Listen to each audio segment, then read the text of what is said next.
कैसे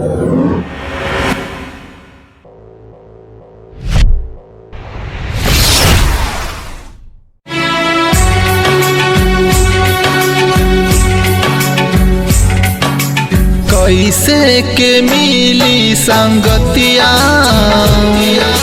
धक से धड़क जाता छतिया। कैसे के मिली संगतिया, धक से धड़क जाता छतिया। सांस होला ऊपर नीचे, सांस होला ऊपर नीचे। जब करेला प्यार वाली बतिया, कैसे के मिली संगतिया। धक से धड़क जाता छतिया। सांस होला ऊपर नीचे, सांस होला ऊपर नीचे। जब करेला प्यार वाली बतिया, कैसे के मिली संगतिया। धक से धड़क जाता छतिया।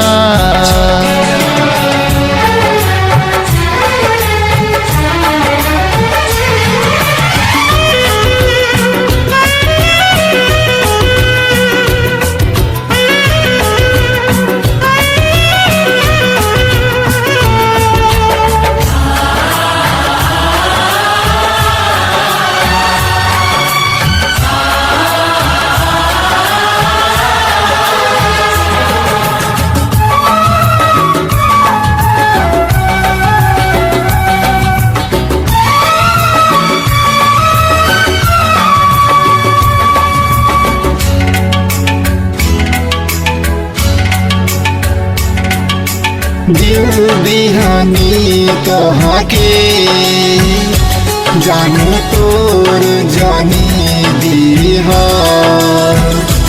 कश्मीर मिला के हमसे मोर जानी लीहा। बतावो का इरादा बा, काई हमारा से वादा बा। बतावो का इरादा बा, काई हमारा से वादा बा। साथ नहीं कबो छूटी, प्यार के बंधन हो नाही टूटी। नहीं आवे जुदाई के रतिया, कैसे के मिली संगतिया। धक से धड़क जाता छतिया। सांस होला ऊपर नीचे, सांस होला ऊपर नीचे। जब करेला प्यार वाली बतिया, कैसे के मिली संगतिया। धक से धड़क जाता छतिया।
मोहब्बत दरिया के पार न हो हावे, तब प्यार कईनी तोहसे अब जान भले जावे अभी त साथ अधूरा बा कैल मुलाकात न पूरा बा अभी त साथ अधूरा बा कैल मुलाकात न पूरा बा राइटर पप्पू अनूप सोना जी न पाई तोहरा बिना गौतम भूले न पाइब सुरतिया कैसे के मिली संगतिया धक से धड़क जाता छतिया कैसे के मिली संगतिया धक से धड़क जाता छतिया सांस होला ऊपर नीचे सांस होला ऊपर नीचे जब करेला प्यार वाली बतिया जब करेला प्यार वाली बतिया